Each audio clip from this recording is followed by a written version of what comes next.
Alex, we need to break up. I can't be with a loser like you. I'm here to withdraw my money. Mr. Ambrose, the balance in that account is $86 million. Everyone, look at this girl. Her name is Debbie Stonehill, and she's the poorest girl in our class. Alex didn't think twice before jumping into the lake and going after Debbie.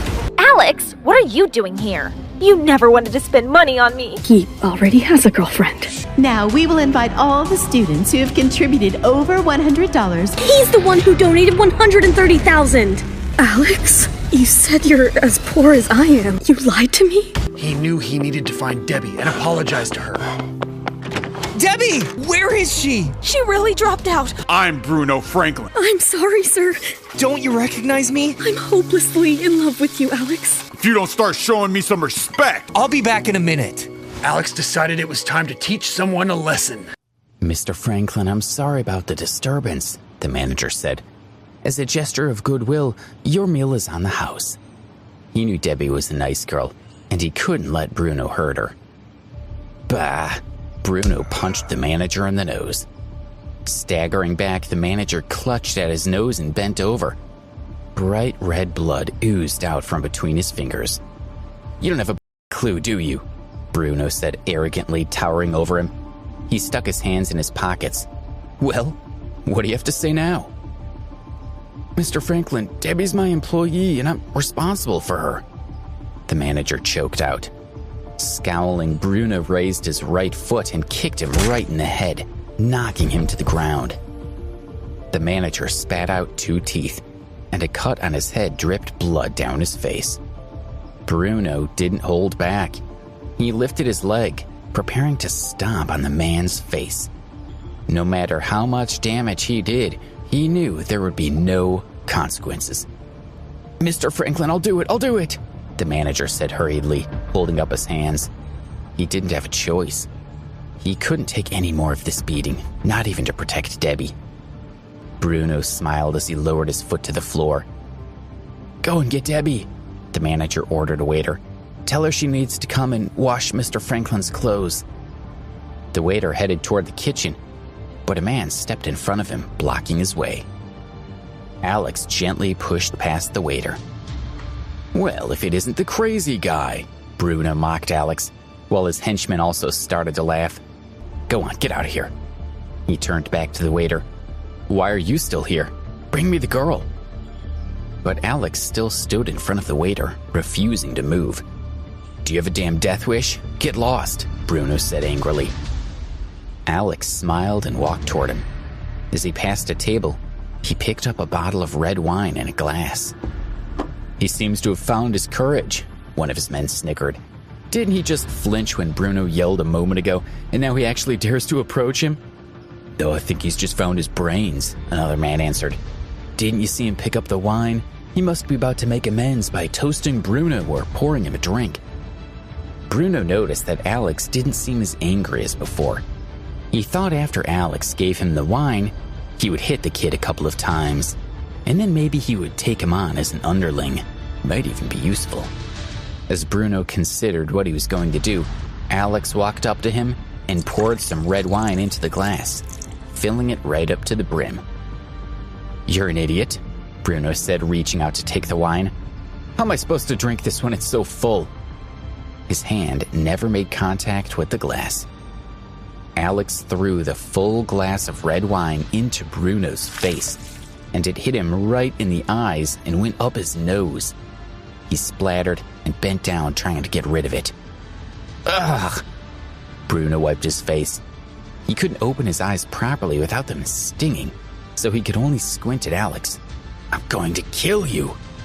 His vision was blurry, so he only saw a black shadow attacking him.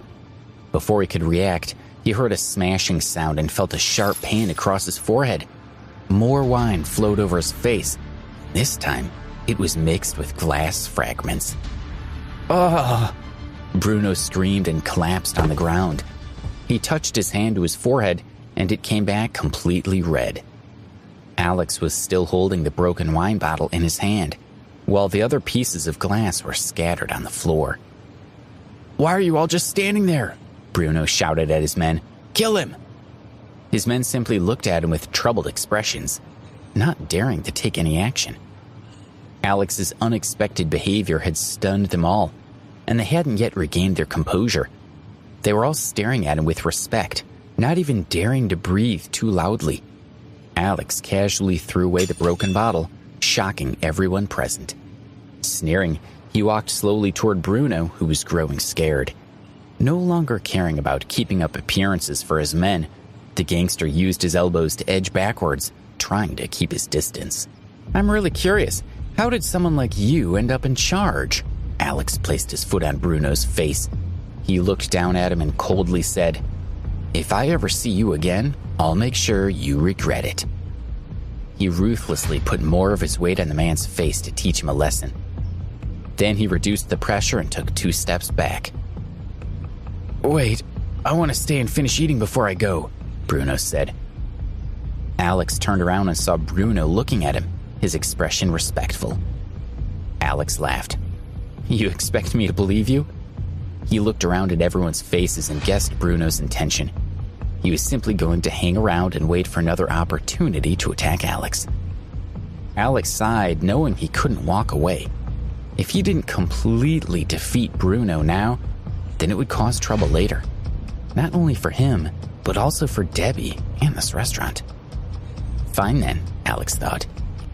"My name is Alex Ambrose," he said, "and I'm just a student at Preston University." He kept his manner relaxed, but allowed a trace of contempt to remain. "But you still need to show me respect." "And here I thought you must be someone important to dare insult me, but you're merely a second-rate student." Bruno hadn't expected Alex to take things so far. If Alex was just a student, then why was he pretending to be someone powerful? "If you don't start showing me some respect, then I won't be able to resist kicking you," Alex said with a faint smile. "Really?" Bruno asked.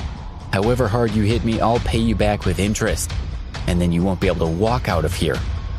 His face was covered in blood, and when he smiled, he looked extremely scary. He looked over at his henchman and said, "I'll call Sam Woodsworth right now and ask him to send a few heavy-duty thugs over." Hearing that Bruno knew Sam Woodsworth, the other people in the crowd looked at Alex with a worried expression. "Who? Sam Woodsworth? Who is that?" The name sounded familiar to Alex, but he couldn't quite place it. "Kid, Sam is the boss at the Berkeley Hotel," one of the men said. "He has more power than the police around here."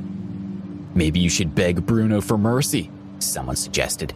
"When Sam's guys arrive, things will get ugly, and there will be no point in calling the police." When he realized who they were talking about, Alex couldn't contain his laughter. "Idiot, aren't you even smart enough to be afraid?" Bruno sneered. "If you dare to come at me, you'll regret it." He pointed to the floor in front of him. "Get down and grovel at my feet. Call me master and beg for my forgiveness 3 times. I've already warned you to be respectful when you speak to me," Alex said as he walked up to him and kicked him in the leg. When Bruno bent over, Alex kicked him in the head. "Ew!" Bruno was dazed, trying to shake off the blow to the head. "That's it. I'm calling Sam. You've done it now." Alex crossed his arms and looked at Bruno as if he were looking forward to watching a good show. When the call connected, Bruno sneered at Alex. "Mr. Woodsworth, I'm Bruno." "No, not him. No, Barry is the car salesman. I'm Bruno, not Barry." "Right. Mr. Woodsworth, do you remember that night a few weeks ago? I was at your place and I was carrying a suitcase." It took a long time, but he finally got Sam to remember him. "Sorry for disturbing you," Bruno said, his tone respectful. "But I have a small problem. I was hoping you could send a couple of your guys to come here to deal with someone." "Who is he?" Bruno was only able to ask for assistance because he recently had given Sam some money. Sam definitely wouldn't help him deal with anyone powerful, but on this occasion, Bruno glanced at Alex and grinned. "Not some big shot or anything. He's just some student at Preston University, Alex Ambrose." Alex had been watching Bruno, and when he heard Bruno reveal his name, he couldn't help but burst out laughing, even though he had known what would happen.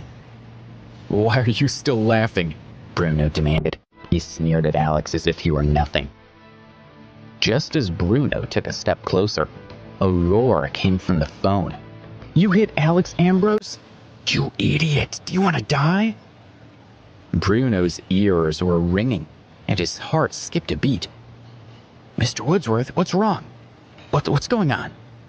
His mind was in chaos, and his heart began to pound. Alex casually lifted the phone out of Bruno's hand. Bruno looked at Alex in a daze, not knowing what to say. Mr. Woodsworth, don't worry. I'm not hurt, Alex said lightly into the phone. In fact, Bruno here made an excellent suggestion earlier, and I think we should let him try it out. He glanced over at Bruno, who still didn't understand what was going on and was growing nervous. Alex listed Bruno's demands. But I think he should be the one to do those things for me, don't you? Bruno stared at him. Mr. Woodsworth wants to talk to you, Alex said, handing the phone over. Bruno put his phone to his ear. Hello, Mr. Woodsworth? As he listened to what Mr. Woodsworth said, Bruno's heartbeat sped up, and he swallowed hard. By the time he had finished speaking, Bruno felt sick to his stomach. Every part of him trembled, and his legs felt weak.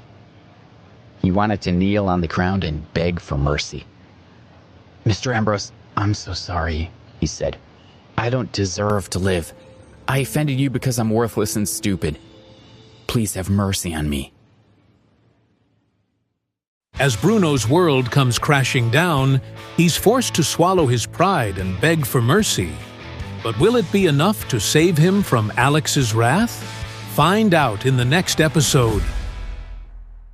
Please subscribe to the Pocket FM YouTube channel and press the bell icon for instant notification. Check out our channel for more such exciting shows.